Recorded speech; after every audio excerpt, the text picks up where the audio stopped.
หนึ่งวันนี้เป็นวันจันทร์ที่15เดือนกรกฎาคมพุทธศักราช2567ตรงกับเดือน8ใต้เดือน10เหนือขึ้น10ค่ำวันนี้เป็นวันจันทร์เป็นวันเริ่มงานและสถานการศึกษาการร่ำเรียนของลูกหลานเยาวชนต่างๆอากาศท้องถิ่นวันนี้ก็เมื่อคืนก็ฝนตกปล่อยๆคือตกบ่หนักหนาสักเท่าใดตลอดถึงมาถึงตอนเจ้าก็ทำให้ถนนหนทางเดินทางต้องระมัดระวังเรื่องความถนนลื่นกลัวจะเททะเลทลายขี่รถยนต์รถเครื่องก็ต้องระมัดระวังการระมัดระวังนั้นก็คือเรามีสติมีความระลึกได้ว่าเรากำลังขับขี่ยวดยานพาหนะหรือการเดินต่างเข้ากาดเข้าลีที่มันชื้นแฉะก็ต้องระมัดระวังเช่นเดียวกันฟ้าฝนตกลงมาถือว่าเป็นการครึ้มฟ้าครึ้มฝนทำให้เฮาได้ปลูกไร่นาสาโทปลูกพืชพันธุ์ธัญญาหารเพื่อจะนำมาเป็นภักษาหารเป็นอาหารการกินของสัตว์และของคนทั้งหลายวันนี้ได้มาพบเป็นวันที่15ญาติโยมวันที่16 17เนี่ยวันพรุ่งนี้หลวงพ่อก็จะได้เดินทางไปถวายทานเตียนทานพระอาบน้ำฝนแล้วก็วัตถุทายทานต่างๆที่เชียงตุงการไปนี้ก็มีทุเจ้าอยู่4 รูป 4 ตนหลวงพ่อกับหลวงพ่อเจ้าคณะอำเภอชัยประการวัดพระเจ้าพรหมมหาราชครูบาดวงคำและก็ท่านพระครูพิสารธรรมคุณรองเจ้าคณะอำเภอปุ้นแจ้โฮมวัดดงเย็น4 ตน 4 รูปไปก็แจ้งไปคือทางเจ้าของรถทางไกด์รับทราบเพิ่นก็เตรียมรถไว้เหมารถฝั่งปุ้นไปการไปครั้งนี้ก็ไปทำบุญทำทานไปด่วนมาด่วนนอนคืนเดียวญาติโยมวัตถุทายทานหรือเครื่องสักการะนั่นเราจะถวายทานอยู่4 วัดวัดที่1คือวัดที่เปิ้นยกยอหลวงพ่อเป็นครูบาหรือว่าครูบายี่แก้วคือวัดหนองนวลอันนี้เขาก็บ่ลืมศรัทธาญาติโยมที่เปิ้นได้มีความสันตะความสมานสามัคคีได้ยกยอขึ้นเป็นครูบาเป็กเป็นครูบาที่วัดหนองนวลจังหวัดเจียงตุงโดยมีพ่อออกพ่อเท่าหวังมหาวงศ์แล้วก็แม่ออกหอมเนี่ยเป็นเจ้าภาพเจ้าศรัทธาก็จะได้ไปเยี่ยมไปใจเปิ้นตัวยพอออกนั้นเสียชีวิตไปละเลยเหลือแกแม่ออกหอมอยู่ใกล้ๆกับตลาดเชียงตุงก็เปิ้นเมื่อมีการมีงานเพิ่นก็ลิงลู่กันมาอย่างแม่ออกหอมนี่ก็มาปาลูกปาหลานมานอนในงานปอยหมดแล้วเมื่อเดือนมีนาคม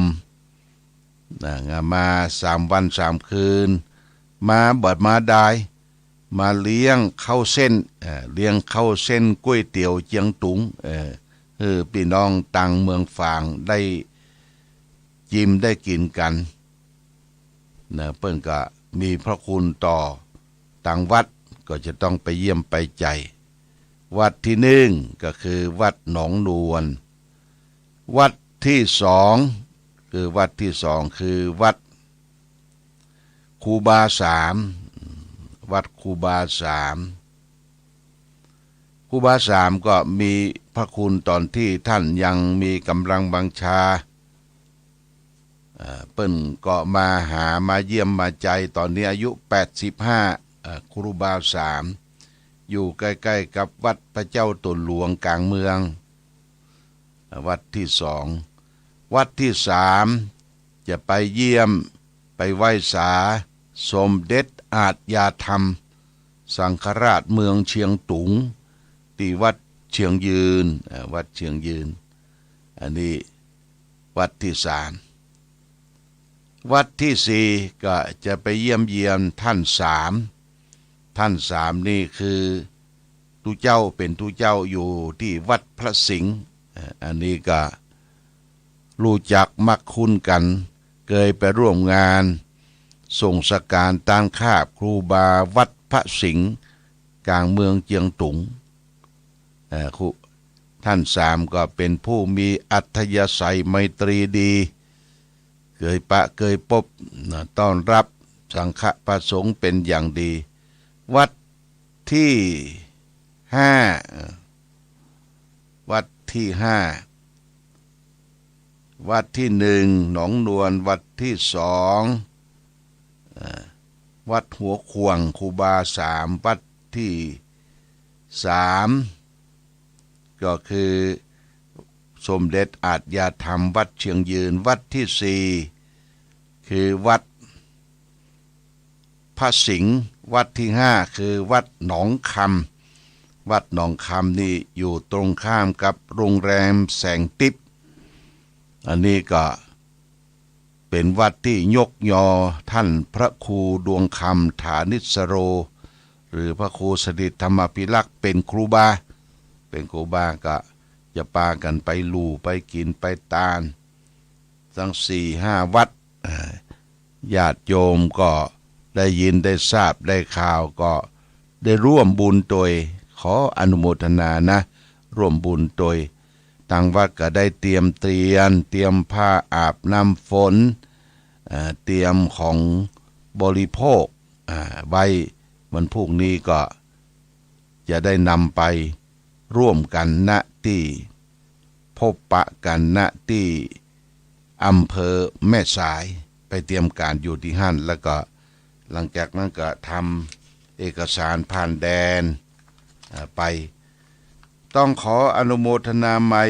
กับญาติโยมที่ได้ร่วมกินร่วมทานที่จะไปทำบุญทำทานที่วัด5วัดตาลเตียนที่วัดเจียงตุงวันที่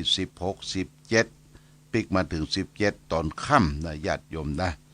ก็มีแม่ทองเดิมพันบ้านสันปะคา100 บาทป่อตาแม่คำน้อยสมมิตรบ้านสันปะคา100 บาทคณะผู้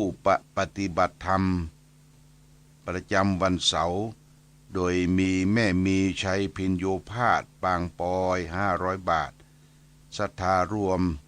580 บาทแล้วก็มีคุณกนกพิษชัยนา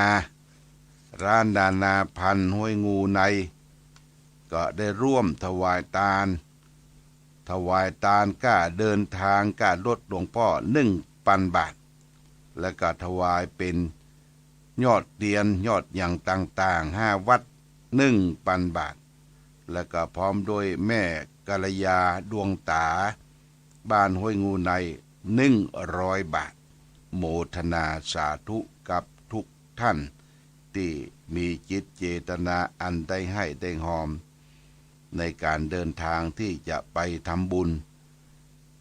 ญาติโยมสนใจจะไปเจียงตุงก็ออกพรรษาแล้วเนาะออกพรรษาเข้าหน้าหนาวออดฮอต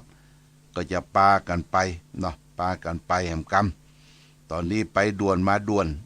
ไปด่วนมาด่วนถ้าจะไปทัศนศึกษาไหว้พระเจียงตุงก็ออกพรรษาแล้วสัก2-3 เดือนก็จะออกพรรษา และก็มีคณะผู้ปฏิบัติธรรมประจำวันเสาร์ถวายยอดเตียนของวัดพระพุทธบาทอุดมจะถวายทานในวันเจ้าที่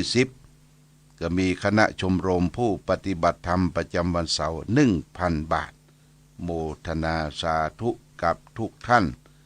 ทุกคนมาณโอกาสนี้โดยขอท่านทั้งหลายจงเจริญรุ่งเรืองอายุวันนะสุขะจงมีแก่ท่านทั้งหลายปราศจากสรรพทุกข์โศกโรคภัยมีดวงตาอันแจ่มใสจ้องส่องแจ้ง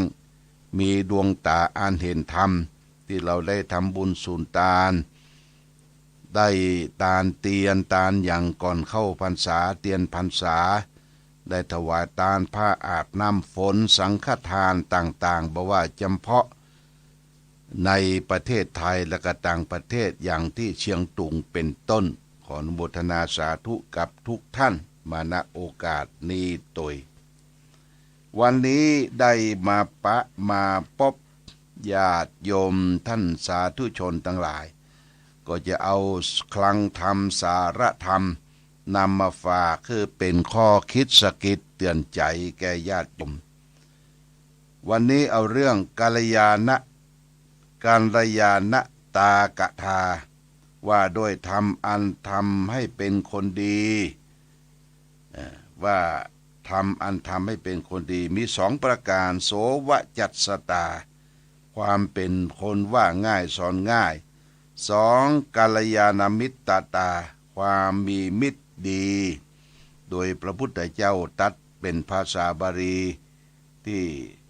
โมกขอาจารย์ได้เรียบเรียงออกมาว่าดังนี้อัตถิโขอาวุโสเตนะภควตาเทวธรรมาสัมมทัคคตากะตะเมเทวธรรมาโสวัจจะสตาจะกัลยาณมิตรตาจะแปลว่าดูก่อนผู้มีอายุทั้งหลายมีธรรม2ประการที่พระผู้มีพระภาคเจ้าตรัสไว้โดยชอบแล้วธรรม2ประการคืออะไรบ้างคือความเป็นคนว่าง่ายสอนง่ายหนึ่ง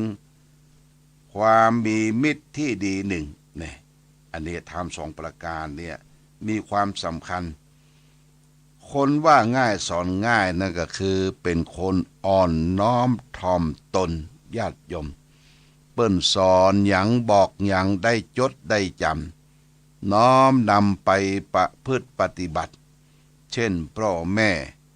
ครูบาอาจารย์ได้เสี่ยมได้สอนได้บอกได้กล่าวเป็นคนที่มีโสวจัตสตาความเป็นว่าง่ายสอนง่ายว่านอนสอนฟังบ่ได้เป็นคนดื้อคนดึงคนดันปัญหาสังคมตึงวันนี้ก็คนขาดหลักธรรมเขาเนี่ยคือว่าง่ายสอนง่ายนะญาติโยมพ่อแม่อบรมลูกหลานทุกคนปรารถนาให้เป็นคนดีปรารถนาให้เป็นคนดีคนดีในสังคมคนดีในครอบครัวคนดีในวงตระกูลและนอกจากนั้นอบรมเริ่มที่บ้านเข้าไปวัดก่อที่วัดวัดก็มีการอบรมพร่ำสอนอย่างทุกเช้าที่วัดพระพุทธบาทอุดมเนี่ยวันเวลาที่เอาไปวัดไปวาตอนเจ้าทำบุญสักบาทก็จะมีการปาฐกถาธรรมเทศธรรมอบรมพร่ำสอนเราเป็นคนดีว่าง่ายสอนง่ายหรือปฏิบัติธรรมประจำวันเสาร์ก็แทรกธรรมะเป็นข้อคิดสะกิดเตือนใจคือเราเป็นคนโสวจัตสตาเป็นคนว่าง่ายสอนง่ายญาติโยมต่อไปคนที่จะเป็นคนดีประการที่2คือกัลยาณมิตรตาความมีมิตรที่ดีมิตรดีเป็นสีแก่ตัวมิตรชั่วพาตัวให้มัวหมองมิตรดีเป็นสีแก่ตัวมิตรชั่วพาตัวให้มัวหมองคำว่ามิตรคือเพื่อนรักใคร่มิตรดีก็ดีมิตรชั่วก็มีญาติโยมทีนี้จะเอาเรื่องมิตร มิตรเนี่ยมาอู้มาจ๋ามาบอกมากล่าวเป็นสารธรรมข้อคิดว่ามิตรที่ดีน่ะมีไอ้อย่างพ้องมิตรที่ดีนั่นก็คือเขาครบแล้วเพื่อจะมีธรรมะประจำจิตประจำใจมี5ประการนะ5สถานรักษามิตรผู้ประมาทแล้วคือรักษามิตรผู้ประมาทจะเป็นคนเตือนคนบอกคนกล่าวบ่ปาไปในทางสิ่งที่เสื่อมเสียบ่ปาไปเล่นการพนันกินเหล้าเมายาเที่ยวกลางคืนไปเป็นนักเลงผู้หญิงอย่างนี้เป็นต้นนี่รักษามิตรผู้ประมาทแล้ว2รักษาทรัพย์ของมิตรผู้ประมาทแล้วมิตรผู้ประมาทเปิ้นมีทรัพย์สินเงินทองอะไรยังเข้าของเขาก็รักษาช่วยกันเป็นมิตรที่ดี3เมื่อมีภัยเอาเป็นที่พึ่งพำนักได้เมื่อมีภัยที่มาตกลงถึงเปื้อนถุงฟึงถุงมิตรก็ไม่ได้เปิ้นเป็นที่เปิ้งปะอาศัยได้4ไม่ละทิ้งในยามวิบัติไม่ละทิ้งในยามวิบัติเวลาวิบัติเกิดความเสียหายความหายนะไฟไหม้ไต้ลามหรือมีอะไรอย่างที่บดีบางงามเกิดขึ้นเกิดลดจนลดความเกิดเป็นไข้เป็นเมื่อยเป็นอย่างกับไม่ละทิ้งกันในยามวิบัติเราก็ไปเยี่ยมไปใจคือกำลังใจประการที่5นับถือตลอดถึงวงตระกูลของเม็ดนับถือญาติพี่น้องที่เป็นพ่อเป็นแม่วงตระกูลของมิตรเนี่ยนับถือญาติโดยมิตรที่ดีนะคือรักษาช่วยกันดูแลช่วยกันดูแลพอกอยรักษามิตรคืออยู่รักษาวงตระกูลโดยอย่างนี้เป็นต้นอันนี้ฝากไว้เป็นหลักคิดว่าการรักษามิตรก็คือกัลยาณมิตรตาที่ชักชวนกันไปในทางที่ดีชักชวนไปขึ้นสวรรค์ชักชวนไปวัดวาเนี่ยมิตรที่ดีนะมิตรที่ดีก็ชักชวนไปในทางที่ดีบ่ชักชวนไปในทางต่ำทางเสียทางหายนะความเสียหายอันจะเกิดขึ้นแนะนำกันไปขึ้นสวรรค์ไปวัดไปวาทำบุญสุนทานทำสิ่งที่เป็นประโยชน์แก่ตนเองและคนอื่นเรียกว่ากัลยาณมิตรตาทำ2ประการเนี่ยมีความสำคัญทำ2ประการมีความเจริญคือคำข้อที่1ว่าโสวจัสตาเป็นคนว่าง่ายสอนง่ายอยู่ถ้อยคำอยู่คำโอวาทของพ่อแม่ของครูบาอาจารย์นักปราชญ์มีองค์สมเด็จพระสัมมาสัมพุทธเจ้าเป็นต้นที่พระองค์ทรงวางรักธรรมที่เราน้อมนำมาประพฤติปฏิบัติไหว้พระสวดมนต์เจริญรอยตามคำสอนของพระองค์ท่านเว้นชั่วทำดีและก็ทำจิตใจของตนเองให้สงบอย่างนี้เรียกว่าโสวัจจะสตาความเป็นผู้ว่าง่ายสอนง่ายเป็นธรรมะข้อที่ดึงทำให้คนเป็นคนดี2กัลยาณมิตรตาก็คือคบมิตรที่ดีมิตรดีเป็นสีแก่ตัวมิตรชั่วพาตัวให้มัวหมองโบราณเขาบอกว่าเว้นวอกให้ปอวาเว้นหมาให้ปอศอกเว้นวอกให้ปอวาเว้นคนพาลาให้ไก่แสนโยชน์หมาเฮาเดินต้าเดินตางมันจะคบจะกัดเว้นหมาให้ปอศอกพอจะลบจะหลีกได้เว้นวอกนี่อีลิงเนี่ยมันจะโตดโยดเข้าใส่ให้ปอวาพอลบพอหลีกได้ เว้นคนพาลาคือคนพาลเนี่ยคือไก่แสนโยชน์คนพาลาคนพาลคนบดีญาติโยม คือไกจะไปคบหาสมาคมเว้นคนพาลาให้ไกลแสนโยชน์อย่างนี้เป็นต้นเพราะฉะนั้นเขาได้ฝึกได้ฝนได้อบรมเลือกสรรคบหาสมาคมกับกัลยาณมิตรมิตรที่ดีมิตรพาไปสู่ความสุขความเจริญนี่ฝากไว้เป็นหลักคิดเอาละวันนี้รายการธรรมะประทีปส่องต่างได้มาปะมาพบญาติโยมท่านสาธุชนวันพรุ่งนี้วันจะออกเดินทางตั้งแต่เจ้า6 โมงเจ้าเนี่ยเขาก็ฟังเทปเก่าๆญาติโยมหลวงพ่อก็จะฮื้อเนนได้มาเปิดเทปฟังแล้วก็วันที่17ก็ฟังเทปเหมือนกันต่อเจ้าเทปเก่าๆจะได้นำมาเปิดมาฟังเพราะว่าจะออกรายการมันติดขัดหลายอย่างมันบัดสนุก พี่น้องญาติโยมนี่บอกว่ามันบัดสนุกตุลุงฟังเทปเก่าไปก่อนอันนี้ก็วันที่17วันที่17ตอนเย็นตอนค่ำก็จะปิกมาถึงวัดวาอารามก็ขอขอบคุณโมทนาที่ญาติโยมได้ตั้งใจฟังติดซอยหอยตามหลักธรรมะ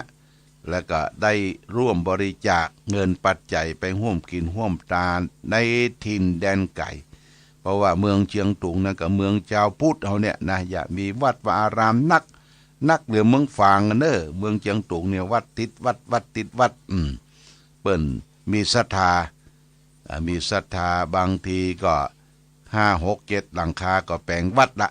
แปลงวัดได้เป็นที่ไหว้ที่ศาลที่สักการะบูชาเพราะฉะนั้นก็จะไปร่วมถวายทานเตียนพรรษาถวายทานผ้าอาบน้ำฝนจะตุปัจจัยเครื่องใจไม้สอยต่างๆคือแก่สังฆพระสงฆ์ครูบาอาจารย์ที่อยู่เมืองเชียงตุงขอได้บุญได้กุศลเหมือนกันเน้อญาติโยมทุกท่านที่ได้ฝากปัจจัยเป็นค่าพาหนะปัจจัยเป็นค่าถวายยอดเทียนยอด